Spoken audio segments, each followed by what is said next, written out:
I've realized that there's so many people that sort of talk a good game, and yet they don't really know what they're talking about, and they're going to put you down and make you feel bad, and make you doubt yourself and all that kind of stuff. And they really truly don't know what they're talking about because they've never done it. They will sit there and they'll know all of the lingo and all that kind of stuff, but then when push comes to shove, they'll be like, I have no idea what to do. Just like absolutely everybody else, right? Like that's hilarious. So if you don't know me, I am Professor Dave Massack. I'm Associate Professor of Innovation Strategy and Entrepreneurship, and I created this whole reciprocity project to give back as much as I possibly can. There's so many people that help me out that I want to pay the favor for to help you out. So whenever you move into a new space, whatever that looks like, for me it was it's building this app, or sometimes it's going in and hanging out, and people start talking about football, or I don't know. Football is like totally I could not care less. Like zero. I'm confident now in my life. I can say I care absolutely nothing about professional sports. Like zero. So, but people are going to try to carry on a conversation about that, and they're going to go. You might ask a question, and then they're going to put you down, right? They're going to be like, you don't know that. Come on, there's this thing and that thing, or, they might... I love the term mansplaining. I think that's really great, because it sort of illustrates some of this, right? In terms of that sort of vibrato, where they're, and it's not just men, right? Like that's the thing. When I'm saying mansplaining, it's not just men. There's lots of women that do the exact same thing, where they'll be like, you don't know that, how about this, and how about that? And you know what? They know absolutely nothing. They are talking a really good game. They can spout off all of the stats, and in the realm of, for what I'm doing, building this reciprocity project, they can spout out all of this different software and all of this kind of stuff. And when push comes to shove, if they've ever built anything and did anything of substance, 9 times out of 10 they haven't. Even it's even worse than that. 999,000 times out of 1,000,000. They have not done anything, and they really don't know what they're talking about. They're just talking a game and making you feel bad.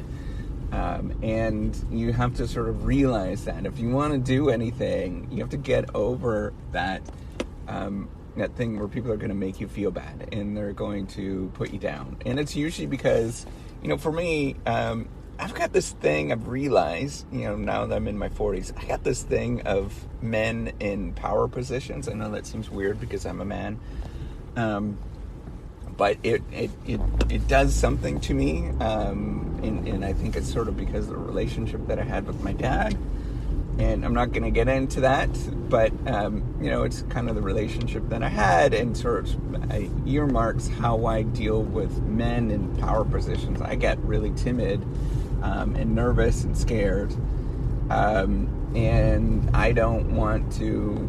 I feel very inferior. I really do. I feel very, very inferior, and so I will never sort of, speak out in all of those kind of things.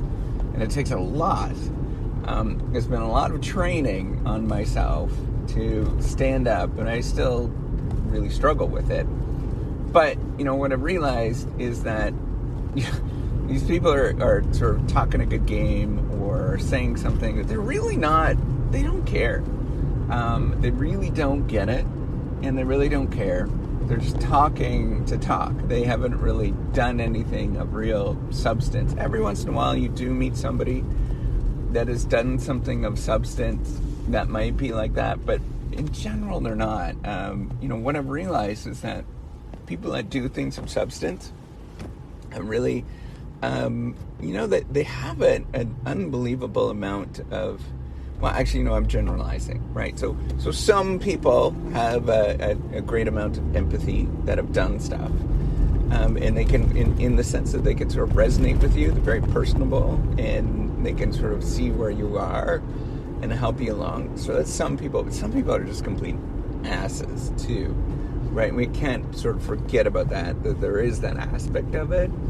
But, what you have to realize is that it's them that are dealing with this, right? It's their own, whatever it is that's going on, that they have to sort of prove to other people. And it's so, there's just, the more I've been doing this, the more I've sort of, lived life, the more that I've done this sort of innovative project, it's more about people than you'd ever imagine. And it's not communication and stuff like that, but, people come in all different shapes and sizes, and you have to figure out what is the shapes and size that sort of it fits best with what you are doing, and who you are as a person. Because and I've been fooled many times from people that sort of talk a good game, and you have to realize where they're coming from, right, and what they're about, and take your time. And I think that's the best thing in terms of dealing with this, in terms of getting duped in either way, or dealing with the challenges of doing something and pushing sort of projects forward that are bigger than what people sort of see. Is you gotta keep going, and then at the same time just go really slow with building those relationships, one little baby step at a time. You don't build trust overnight, and you don't build trust instantly. Every time that I sort of done that, it's been a mistake, and it takes a long time. You have to sort of, before I feel comfortable, you have to sort of go past the year or two mark. Even that's a little short of where I start feeling somewhat comfortable that that those people actually know something, that they are credible in all those kind of things, and kind. It takes a long time and a lot of interaction, and I know that might be holding me back.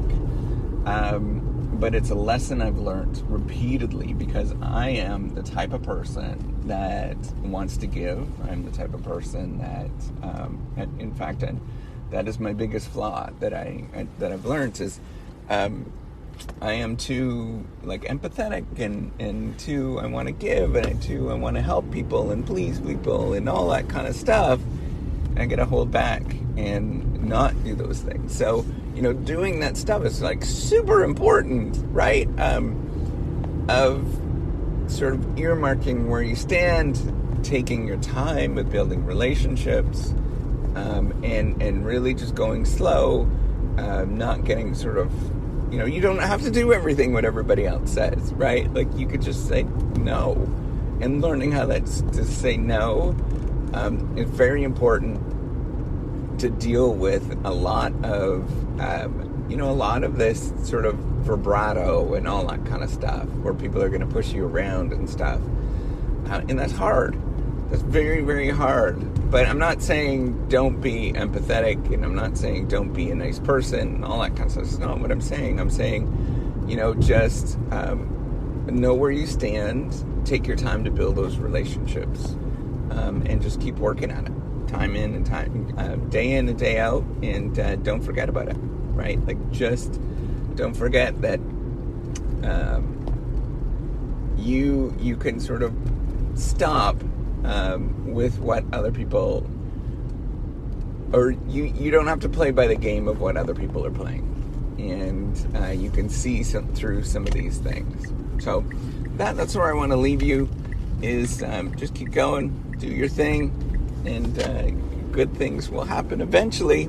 All right, take care and have a wonderful day.